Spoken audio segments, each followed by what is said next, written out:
In the next episode of Beyond the Band. Join us. Citizen Soldier.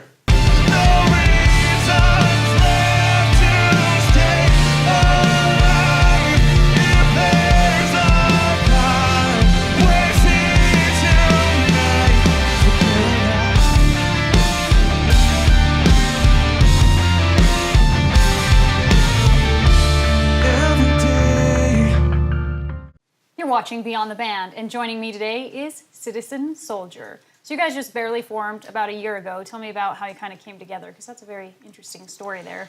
It was a very frustrating process. It was essentially, I grew up in a really small town up in Heber City, and I grew up playing guitar, listening to bands like Shinedown and Alter Bridge, 10 years. Didn't have a lot of friends or people that shared that same interest, so I kind of put it on the shelf for a really long time. When I finally wanted to get serious about it, I didn't know where to start, and so it was lots of driving up to Utah County, driving up to Salt Lake County, auditioning drummers and singers and bassists, and I didn't have anything recorded. So it was really hard to convince people that what I had and what I saw was as special as I thought it was. So eventually I ran into Tyler. Actually, I had a couple guitarists that I'd finally found. We were auditioning drummers, and we auditioned Tyler, and we had a disagreement on whether or not he should be in the band. I wanted him. It was a sad day. It really was. It was a tough day, and I wanted him in there. So, and I'm on great terms with those guys. Those first two guys, I love them both dearly. They're both doing great stuff on their own. But picked up Tyler, and Tyler full-heartedly believed in the music and loved what we were doing, and he had the same vision. And from there, it was just lots of KSL and Craigslist for this guy, which still kind of makes me feel uncomfortable to this day. I was worried that I was calling a male escort or something like that, but I'm glad it didn't turn out to be the case. He's as pretty as one. Yeah. If this doesn't work And out, then- you could definitely make that work. Tell me about Juanita, because you were kind of talking about that before the show, and that whole situation's a little bit interesting there. He didn't even try out to be a bassist, so... Do you want to tell him? Go for it. You want me to? Yeah. So Juanita is a special soul that wandered in one day. I felt like he just wandered in off the street because Tyler had... We were talking to so many people through KSL and hard to keep Craigslist. track. We had all these tags, and I don't know about you, but I was never saving anyone in my contacts. And so one day I show up, and it's me and Tyler and this guy. And I'm like, oh, I was like, who's this guy? He's like, well, he's auditioning to play bass. And he had no bass with him. So... And he just goes and sits in the corner. So we rehearsed, it was a song that we just released, which is on Spotify and iTunes and all that stuff, called Soldier. And we were rehearsing that song, and he was just standing there in the corner, just observing, and he was watching the way I was playing the guitar and kind of looking at me and looking at Tyler, and didn't say a whole lot the whole rehearsal. And then afterwards, Tyler and I were like, we usually go get some food after or something Cooper to talk. was there too. Oh, you were there, huh? I was there, yeah. Sorry. No, you're good. But Matt wasn't there. we ended up going out to eat, and we were like, all right, well, thanks for coming, John. We're going to go. And he's like, oh, well, you gonna go get a beer? I'll come. And so he kind of hopped in with us, and a few hours later, I don't drink, but these guys were a few drinks in, and everyone was laughing and having a great time, and somehow John is now in the band. We never really Without playing it told out. him he Right. was. Yeah. When we went home that night and we were all like texting each other, we didn't hear him play. Well, I hope he's good. It was a great freak accident though, because he's become the most, as far as being a musician and focused on our flaws and me hitting a flat note or us not nailing a solo perfectly or missing a drum fill or whatever it may be. He hears those things when we would just be lazy and just say, you know what, it sounds good enough. So he's been a great addition to the band. So you said when he came in, you were working on or playing Soldier. So Yeah. was he not a part of the process of writing anything for that? So with all of that, I had the skeleton for all of these songs from the beginning. I actually had about 24 songs written, and we came in and I showed Tyler about 8 of them. We narrowed them down to about 6. By the time we were all together, we had about 6 to 7 songs. And you had mostly track for guitars, drums, and bass, although a few of the songs didn't have bass, and no lead guitar. Yeah, well, I'm not a drummer or a bassist. So, I mean, we're talking programmed drums and Yeah. bass that our producer helped me with. So I had the skeleton, and I think it would have been kind of similar even if we all had been here, because all I did was, kind of write a melody for the verses and the chorus and the basic skeleton there, and then we built up from there. But, I mean, there are definitely parts of the songs, like we have a song out called 15 Minutes of Fame, where Matt put in a guitar solo at the end that I never would have been able to come up with, that really just, for me, is my favorite part of the song. It ends it perfectly. So I had the skeletons ready, but everyone's added flavor all throughout. I was going to say, Matt, for you, when you came to him and said, I have this, I want to add this at the end, was that hard for you because you felt like maybe he I had remember already that because structured it? it helped because, he had the melody for the vocals and the song was structured, so it really helped to be really familiar with it. But it was short notice. I remember we were talking with Mitch and we were practicing, like we need to put a solo at the end, and we were recording, I think, in 3 or 4 days from that. Yeah. So, so just going home and just playing through it, and it's nice having that freedom, especially, when the song is structured so well. It makes it pretty easy. So. I was going to say, was that same for you, Juanita, coming in, having a structure already Yes, it in was place? nice because they had the demos already recorded, and I took them home, and I have a little recording studio at home, and I just started composing the lines. So by the time I was ready to go into the studio, I just laid them down, and it was just pretty easy. And they loved what I did with the song, so that was a very smooth process, I would say. What's amazing about all that is that I mean, literally after a year of going through people telling me that, this just isn't good enough, this isn't going to cut it, to have 4 guys that are, living a stable lifestyle, not using any hard drugs, reliable transportation, good jobs, good people, it's amazing. I mean, I know there are so many guys out there that I talk to every day that are so frustrated. They're like, how'd you do it? How'd you find all those guys? So we feel so lucky. I remember Cooper coming in, and we had a guy audition who just, really. Which guy? Was it the younger or I think it the was- session guitarist? I think it was the younger guy, Yeah. and he came in the day after, and just that contrast, because we just really were worried about the ability to come up with things, and he could play, like nobody's business. He could play so fast, he could play licks and fills and solos like as well as the next guy, but he just didn't have taste. And Cooper came in the day after or the week after, and that was exactly what me and Tyler walked away from that being like, man, like he really knows when to attack and when to hold back, and he just knows where things should fit Musical in. with it. Yeah, and so just the way everyone is fit in, exactly the way it should. It's been amazing. I was going to say, it seems that it's rare to find bands that they go through this process of searching and finding, and if the coin flips in the right direction, you get some good band members, but it usually seems like it's quite a process to get to that point. Mm-hmm. And one thing that I've noticed is just the way you talk about your band members. You think very highly of them, and that Absolutely. they each bring their own personality to what you've already structured and add to it, which is incredible to be able to do that. Because I think for me, if I had something structured, it'd be hard for me to be like, I don't know if I should add this, because you've kind of already got the baseline of it and the backbone. But I think it's great that you guys are jiving so well. Well, and it's healthy because it helps you kind of step out of your ego a little bit. I remember we're going to play a song today called Caroline, and in the build-up before the chorus, there's this riff that Cooper threw in that was just so different, and I just didn't like it, and it was just I wasn't used to that kind of style, and everyone else was just like, yes, we have to have that. And I just still wasn't comfortable with it. And now when I listen back to the EP, it's just one of my favorite parts of the entire EP. That totally happens all over the place. Like Yeah. when you change the build up to Let It Burn. I Yeah. remember I was like, I don't Yeah. like that. And, It's so- kind of become like a majority vote wins type of thing. So democracy for Yeah. sure. It's nice that we have It's an odd definitely- number. Yeah. Well, and to go back to what you said, and I tell Tyler this because we're a mix of everything.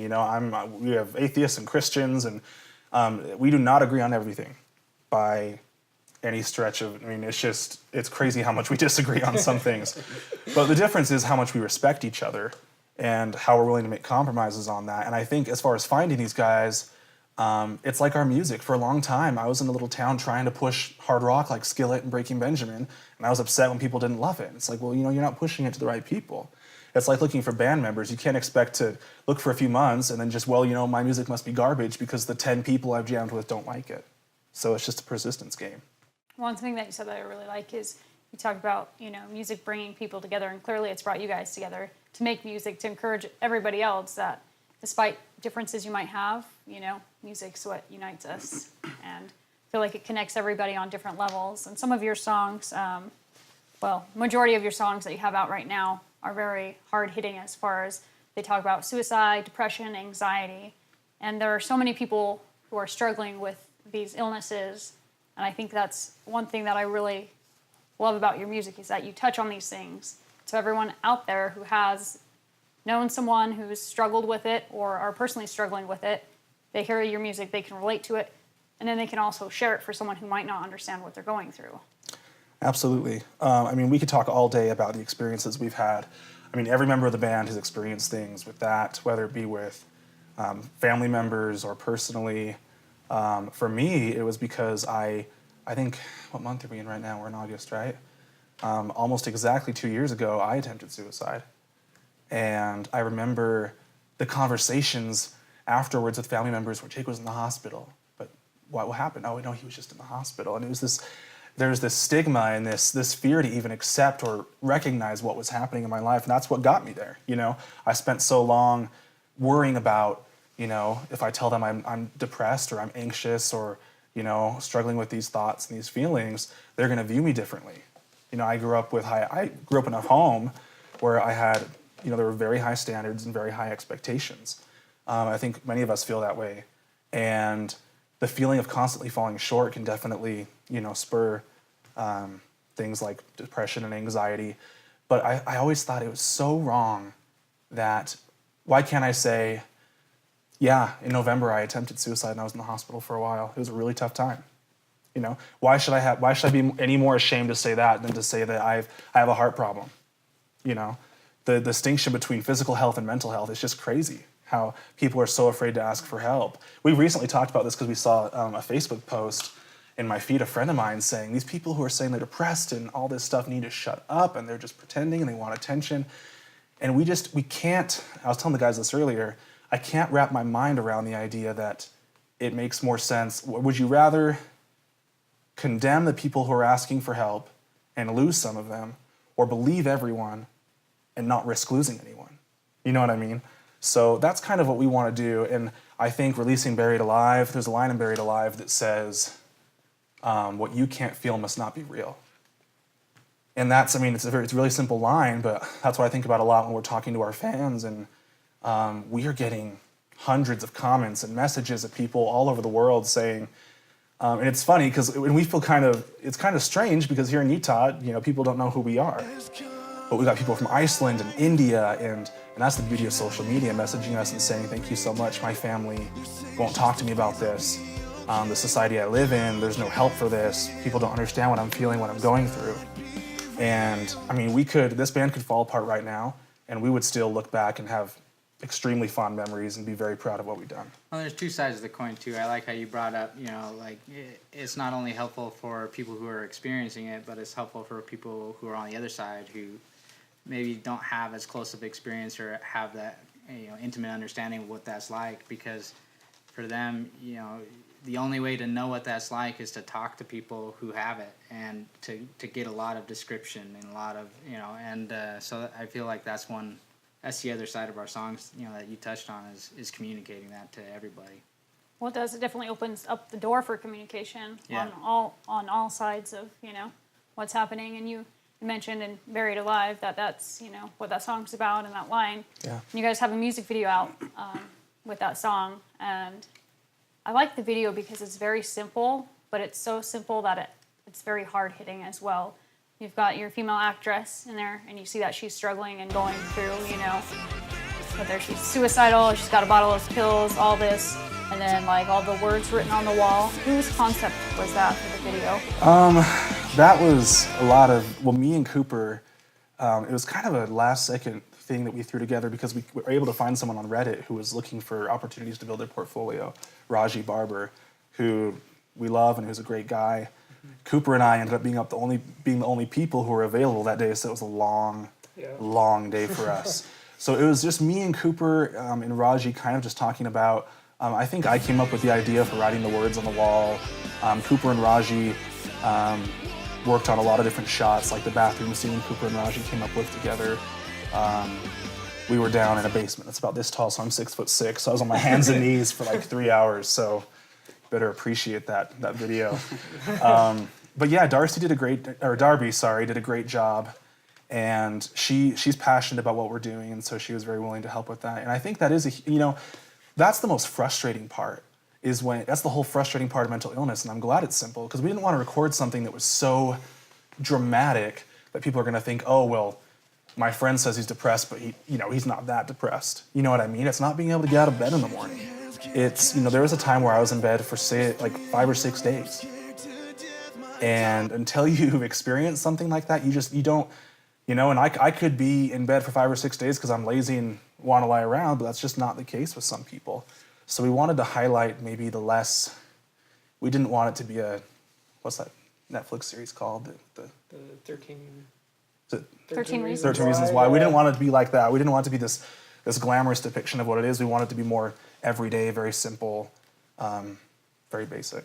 One thing that you touched on too was, you until you experience it, you don't know what it's like. But I think you can say that, and I can say my experience with depression is different.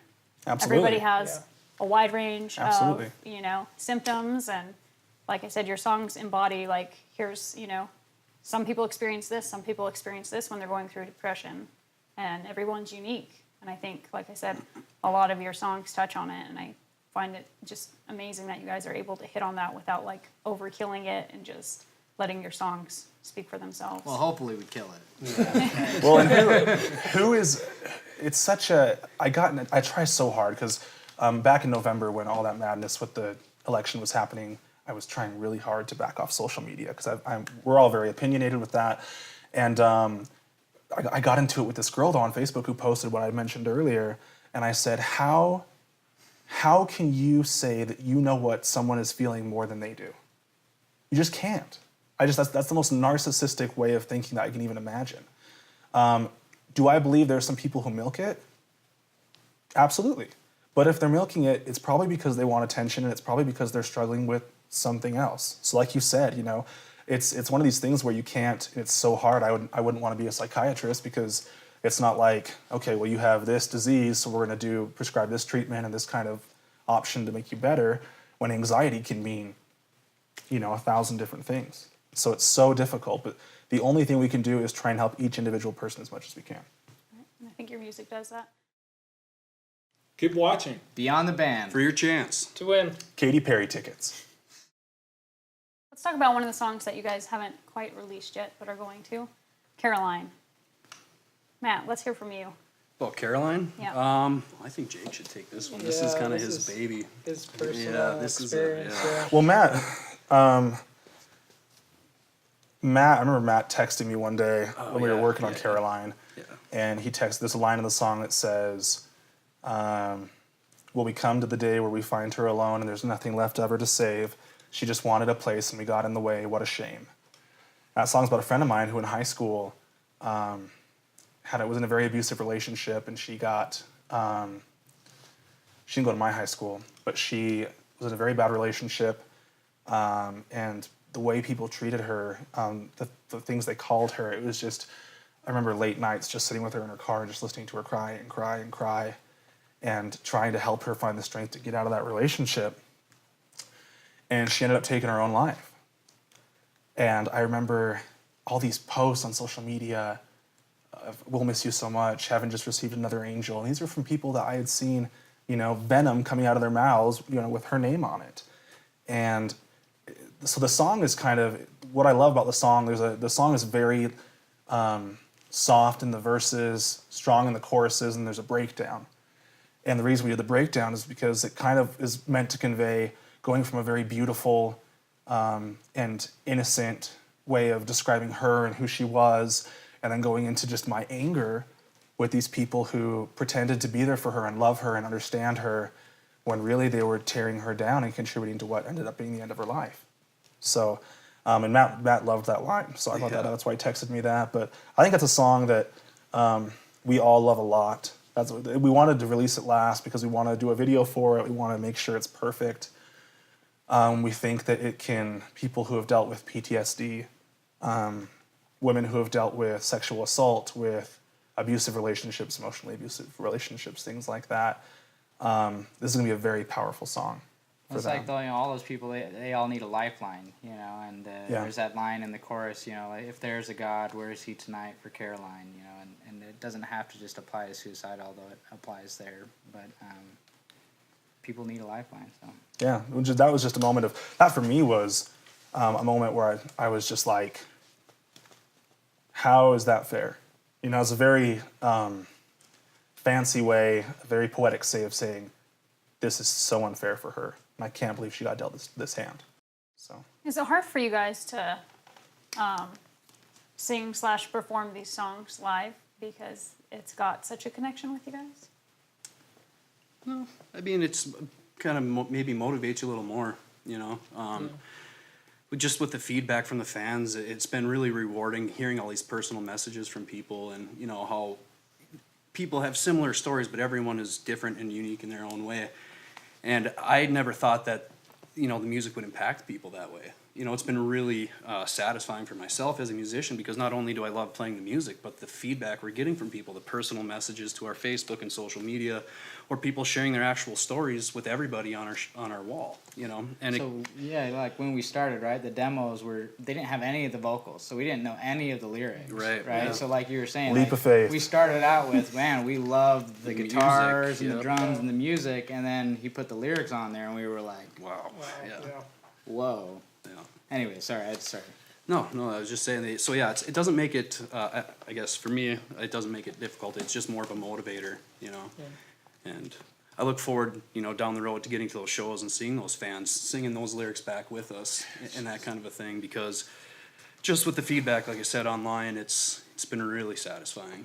So it's a motivator for sure. What's been most amazing is, like Matt said, the conversations that it spurred. I have a girl that, I don't have a girl. I do have a girl, but this isn't a girl. That all right, sent Lucy. me this. She drew a piece of art to convey what our song "Let It Burn" that we released meant to her. And we talk every few days. We're not trying to be, we're not trying to offer therapy. We're not qualified to do that, but we can try to understand and we can listen.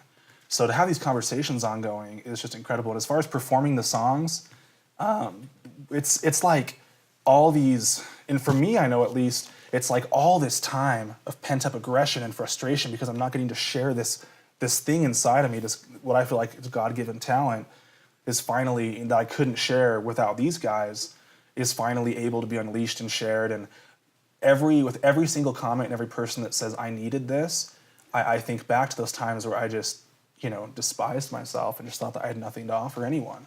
And I want the people who hear what we've done to go out and do the same thing and feel the same way that I have. When we get up there and play, I remember getting up and playing Caroline the first time at the loading dock here in Salt Lake City. I just had chills, it just gave me goosebumps. The mix probably wasn't perfect and you couldn't hear me very well, but sometimes it's not about how perfect the mix is, it's about the emotion of the performance you're conveying. So we love it. So if people want to watch your videos or listen to your music, where can they do that at? Where can they do that, Cooper? Yeah, basically any major music distribution site, Amazon, Spotify, iTunes, YouTube, basically everywhere. Right on. Cool. Thank you guys for being here, and thank everybody else Yeah. out there for watching. And if you guys are struggling with anything, there are hotlines you can call, and I recommend that you do that, suggest that you do that. And if music's your therapy, then keep listening to it and listen to these guys because they've got some awesome songs that touch on those. So thanks for watching Beyond the Band. Catch you next time. Thanks.